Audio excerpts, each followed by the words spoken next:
quelle est votre position sur cette proposition de loi dite Tchiani qui divise les politiques, selon laquelle il faut désormais réserver la présidence de la République aux seuls Congolais de père et de mère? Bon, d'abord, je commence par dire que Tchiani, c'est un Congolais, jusqu'à preuve du contraire. C'est un Congolais qui a le droit de penser ce qui est bon pour son pays, selon lui. C'est son droit. Donc on ne va pas ici faire le procès de Tchiani parce que nous voulons qu'il y ait la démocratie, que chacun puisse s'exprimer. Ça, c'est clair. Et d'ailleurs, à ce sujet, pour la petite histoire, je parlais avec un officiel belge pour lui dire, mais vous savez que chez vous, par exemple en Belgique, il y a des gens qui disent tout haut qu'ils sont contre la royauté. On ne les met pas en prison, on ne les fait pas taire. Mais est-ce que la royauté s'en va pour autant, elle change pour autant? Non. Le roi est là et il est bien là. C'est la même chose. Alors maintenant, puisque vous demandez mon avis, moi je fais simplement un constat. Je ne vais pas donner mon avis, je n'ai pas envie de rentrer dans cette polémique que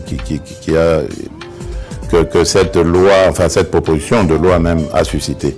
Mais je dirais simplement, est-ce que être Congolais de père et de mère suffit à garantir une bonne gestion des Congolais de père et de mère, des autres Congolais, de nos compatriotes, de père et de mère ou d'un père, d'une mère, voilà. Donc, est-ce que cela suffit comme critère pour servir son pays de manière loyale, fidèle et ses compatriotes de manière convenable? Je ne crois pas. Je ne crois pas parce que l'histoire, même la plus récente de notre pays, nous démontre qu'il y a eu des Congolais de père et de mère qui ont participé à la ruine de notre pays. Donc c'est pas un critère. C'est tout ce que moi je peux dire. C'est pas un critère. Ceux qui pensent que c'est un critère, c'est à eux d'argumenter.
des mères Félix Tshisekedi Tshilombo mapona meza koya to ebité. Est-ce que Félix Tshisekedi azali congolais? Félix Tshisekedi azali babengaka juif d'Afrique, né au centre, grandi au centre sans aucune frontière. Donc le doute sur lui est à Moukete. Et cette loi-là, est une loi générale. Donc elle a éliminé. Dans le lobby, hein? Dans le lobby, hein? Il faut que nous pète la bateau. Il y a la bateau. Il y a CC, voilà. Un bateau à CC, on est sous-hommes. Na biso bateau à minene boé. Makamona toko tatangote. Tshilombo azali obabengaka des pères et des mères de premier rang. Son père, son grand-père. Donc, généalogie est au sa maman d'origine angolaise. Loi de père et mère et les battus. À suivre. À suivre. À suivre. Au président de la République, même s'il y a séparation des pouvoirs, il est garant de la bonne marche et du bon fonctionnement des institutions. Je sais que ma petite personne, vivante ou morte, ne va pas déstabiliser les institutions. Sauf ceux qui voient des coups d'État dans mon sac, dans mes chaussures, dans mon soutien-gorge, je ne sais pas. Mais je sais que lui, il est champion de la masculinité positive. Que ceux qui se sont sentis à l'Assemblée nationale ou dans son cabinet touchés par mes tweets qui n'ont insulté personne, qui n'ont humilié personne, qui ont critiqué et qui ont fait des propositions et qui ont estimé qu'ils pouvaient utiliser leur masculinité pour détruire une femme parce qu'elle est indépendante d'esprit, qu'il pèse de tout son poids. C'est un devoir moral de me réhabiliter. Et ce sera Honorable Daniel, bonsoir. Bonsoir. Comment vous allez, honorable? Je vais bien. Très bien. Honorable, nous avons vu votre vidéo à Ozoloba à Linguet Taza sénégalais. Et ça, il y a un seul autre ça de Bouta. Oh, je n'ai pas constaté, papa. Oh. Donc, on m'a dit ça solo. Toujours qu'une de 6 jours, il y a un mot. D'après, si tu as dit, maman, tu vas finir en mode. D'après, ça va prouver qu'on a le dit en mode. Ça va prouver que Kéhi Péza était. Vraiment. Son nom, c'est Gilles Alinguete Keïta. On a dit, Tata Naza Congolais. Mais nous a fait des grands services. Vraiment.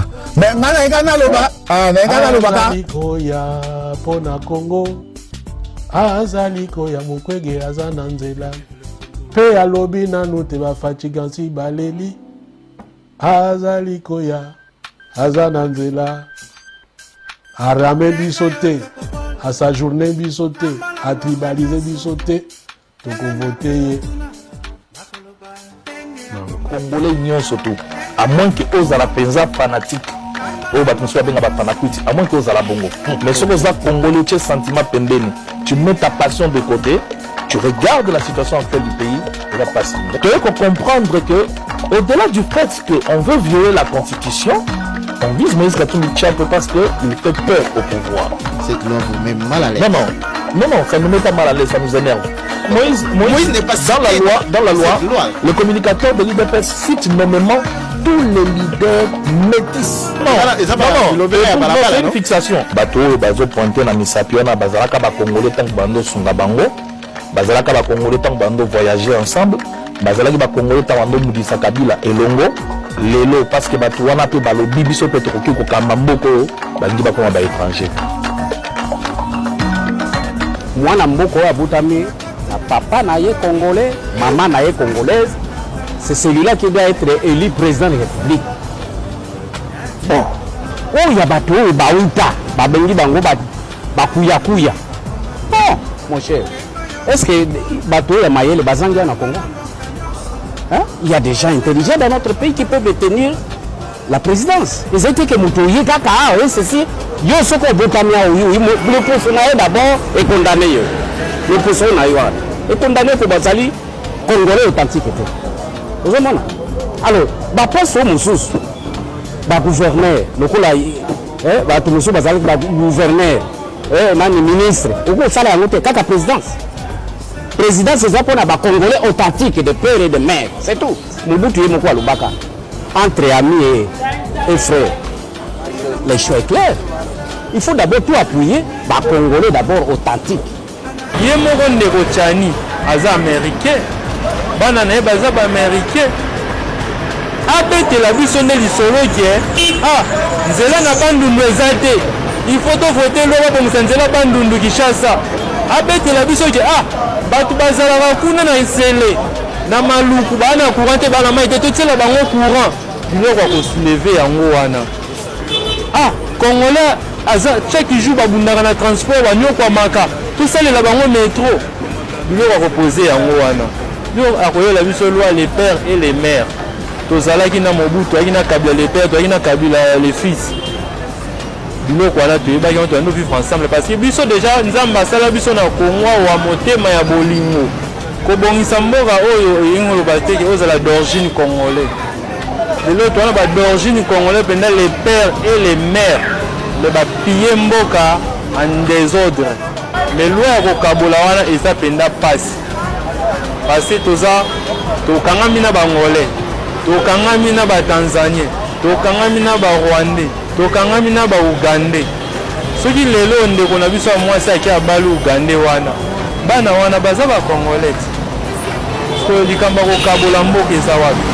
Nga nazomona loi wana bandeko Tchani bomisa bizaleli. Twana bususi Congolais nazo nyokwa maloba makambo Congolais nazo nyokwa pa Congolais longola boumbu. Kwa yo lobake opoza la les pères et les mères poza Congolais nazo zonga na makanisi ba Congolais belé ba d'origine ba yibi mbongo mboka oyo. Tala kana Kasai mokonza mboka pesi ba ndeko na yimoko confiance basala banzela basala ba école ba zumbongo bali.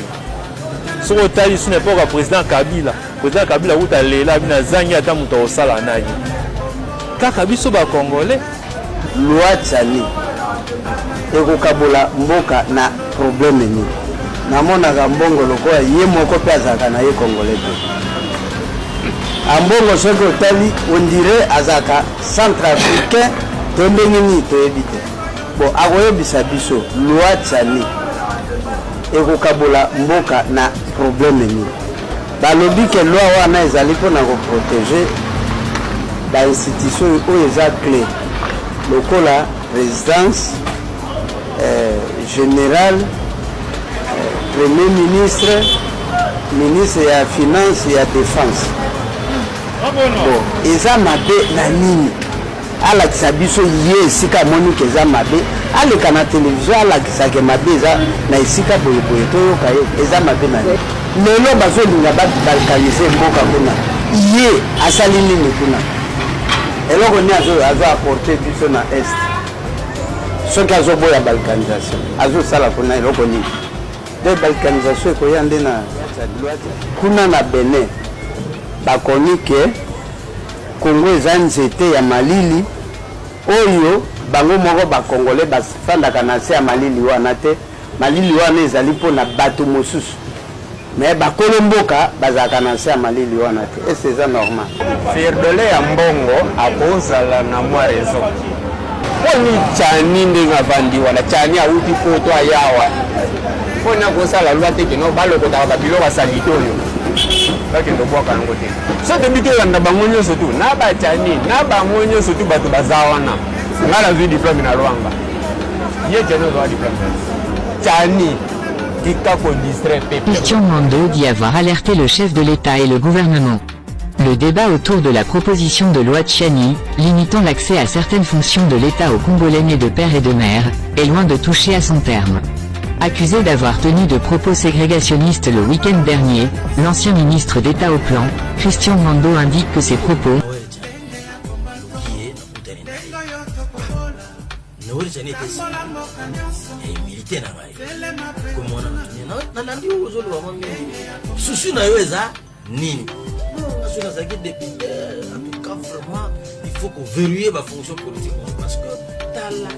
Maintenant, dites-moi, quelqu'un qui a un père grec, italien, israélien, une mère zambienne, une femme tutsi burundaise, rwandaise, en quoi il est connecté à la République démocratique du Congo? Simplement parce qu'il habite la RDC? Nous disons non, il n'est pas éligible pour être candidat à la présidence de la République. Il ne doit pas devenir un précédent dans l'histoire de la RDC où un étranger, ça expose le pays à des risques énormes. En 2023, élection Ekozala. À condition que Ozala des pères et des mères. Je vérifié, j'ai trouvé cette information. C'est un monsieur qui a commis président dans d'autres pays bisomoko. Et puis il y a un coup de postulé dans Ndengeni. Parce que nous avons kalobaka, nous avons postulé face à la Congolais, moi je suis Congolais. Lui-même il est Congolais. Il n'est pas Congolais.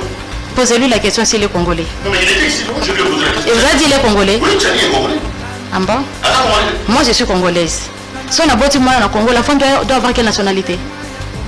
Nationalité congolaise. Papa n'a tout une question hein. Moi je suis congolaise, Tchani est congolais. Tu veux dire moi na Congo. Moi je suis nationalité ni. Il y a Congolais. Mais comment un gars américain? Moi je suis américain. Tu n'as Tchani. Il me dit que ngande na lobby. Donc moi on a pas les États-Unis. Baébi, en tant qu'Américain. Avant de passer pour Naya, Américain. Moi, la oui. Donc, Nico. Ambassade de Benjamin, qui n'a pas passé pour. Nico, Tchani, moi, j'habite à moi, à 6 ans. Donc, les gens qui sont aux États-Unis, qui ont donné sans problème. Donc, moi, on a profité de la traité. Il y a papa Naye. Pour moi, on a dit qu'il y a des États-Unis. Il y a un gars également qui a dit qu'il y a des États-Unis. Parce que moi, on a dû passer par là. On a donné sans problème. À profiter de la traité, papa. Oui. Donc, Tchani, on t'a. Nous sommes dans le cas Tchani Zaka Lokuta. En tout cas, Congolais, Lingi Congo a voté pour la Tchanité. Bapé ça t'a posté mon quoi. Attends, Mukete, Batika Fanda Ndenga Zokanga. Eh, Basa les Rwanate. Basa la côté Rwanda. Parce que Ndia, on va zolinga, Basio Zolinga. Zob Sabango que le président a promettre la Banque centrale. De façon, Zobana Basiwana facilement. Banque centrale, Arma gouverneur Banque centrale. Et en gros, Zobasiwana facilement. Parce que le même message qu'il a écrit même à ma nièce. Elle a écrit un message. Donc, il dit que tu as dit un prédateur sexuel. Oui. Donc, il y a il y a moi, je suis a été. Et si. Tania Taneve n'a présenté petite amie naïe. Après, comment on a dit Tania Linga qui petite amie à mon tutelle. Il y a ban neve naïe va présenter en tant qu'oncle. Bon, ça va fouiller le gazelle par rapport au gazelle, peut-être avec proclamation, tout ça. Bon, il est libre, moi je me preuve. Fundanga, s'il a le courage, moi j'ai de près. Parce que ici, on a dit que le Toupouaz est la candidat président de la République face à la DPR et donner 100% congolais comme moi et Junior Bakokel. Parce que tout le monde a l'autre d'avion, tout va vérifier, tout le monde a dit, mais aujourd'hui, moi ça me réjouit. Pourquoi? Parce que M. Tchilombo n'est pas 100% congolais. M. Tchilombo n'est pas 100% congolais, c'est passé même ici. La chaîne à télé 50, Bayamba Batunaï, même lui-même le porteur de la loi Wana, Tchani, reçu la président Jean-Marie Kassamba ici. Balaki ça même par image dans la vidéo de la télévision, la vidéo de couture dans le gars qui va côté de Bali à Malage. Donc cela veut dire qu'elle est disqualifiée même. Tout en étant 75% congolais. Donc Ali a droit déjà qu'il est en 2023 à cause de la candidature. Donc comme à Malage, docteur Ramazan Chader Mutoluba Arote. Biso va communicateur à Kabila de Toluba Arote. Yembe pour abili que non, mes cocos sont de malage. Et la question chez Vieux Monde. Alors nous juste les bakoko là, nous sommes dans Zalaka Kuna. Qu'est-ce na Kabila Kamola bakoko là, nous sommes dans Zalaka Kuna. Et je comprends dans l'histoire de que nous. Mais fixation c'était beaucoup plus non métissage, Katoum, il faut basiller bakote. Mais c'est qui c'est que du Chilombo Antoine, nous Antoine. Yeah, quand nous, FCC, le temps est confié avec Katumbi. Mais c'est ce qui a fait des déclarations de points de presse même à l'étranger. Katumbi de père et de mère congolais. Mais aujourd'hui, comment faut-il que Katumbi doit être encore étranger?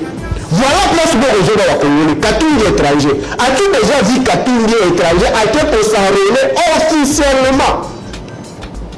Et puis à ça, la brusque, il a annoncé à Réunion une semaine avant, 2 semaines avant. Il se prépare et puis va mener la batterie à qui la centre à s'enrôler. Pasteur Raye Azi. Mais ce quoi étranger va traiter que Katumbi n'est pas étranger? Pourquoi est-ce qu'un étranger s'est enrôlé? C'est une infraction. Pourquoi est-ce que Bakangi était? Donc, c'est une distraction. Mais c'est qu'il suite à l'impopularité politique naïve. Et nous veut créer crise comment pour que Batou va accompagner Baoukele Mawate. À gérer comment? À gérer comment? Nous voulons que moi, ils ont personnel, oui. Moi, ils ont pas discriminatoire. Quoi, tout le sous va cause il faut exala. Mais l'applicabilité est comment? Mais ça, tu sais que nous regrettons, c'est quoi? Tu vas constater que parmi nous, on va éviter là. On va aller la carte, tu verras que Bangonde va aller prêter la loi. Oh! Comment se fait-il position sur cette proposition de loi dite Tchani qui divise les politiques, selon laquelle il faut désormais réserver la présidence de la République aux seuls Congolais de père et de mère? Bon, d'abord je commence par dire que Tchani c'est un Congolais jusqu'à preuve du contraire. C'est un Congolais qui a le droit de penser ce qui est bon pour son pays, selon lui. C'est son droit. Donc on ne va pas ici faire le procès de Tchani parce que nous voulons qu'il y ait la démocratie, que chacun puisse s'exprimer. Ça, c'est clair. Et d'ailleurs, à ce sujet, pour la petite histoire, je parlais avec un officiel belge pour lui dire, mais vous savez que chez vous, par exemple en Belgique, il y a des gens qui disent tout haut qu'ils sont contre la royauté. On ne les met pas en prison, on ne les fait pas taire. Mais est-ce que la royauté s'en va pour autant, elle change pour autant? Non. Le roi est là et il est bien là. C'est la même chose. Alors maintenant, puisque vous demandez mon avis, moi je fais simplement un constat. Je ne vais pas donner mon avis, je n'ai pas envie de rentrer dans cette polémique que cette loi, enfin cette proposition de loi même a suscité. Mais je dirais simplement, est-ce que être Congolais de père et de mère suffit à garantir une bonne gestion des Congolais de père et de mère, des autres Congolais, de nos compatriotes, de père et de mère ou d'un père, d'une mère, voilà. Donc, est-ce que cela suffit comme critère pour servir son pays de manière loyale, fidèle et ses compatriotes de manière convenable? Je ne crois pas. Je ne crois pas parce que l'histoire, même la plus récente de notre pays, nous démontre qu'il y a eu des Congolais de père et de mère qui ont participé à la ruine de notre pays. Donc c'est pas un critère. C'est tout ce que moi je peux dire. C'est pas un critère. Ceux qui pensent que c'est un critère, c'est à eux d'argumenter.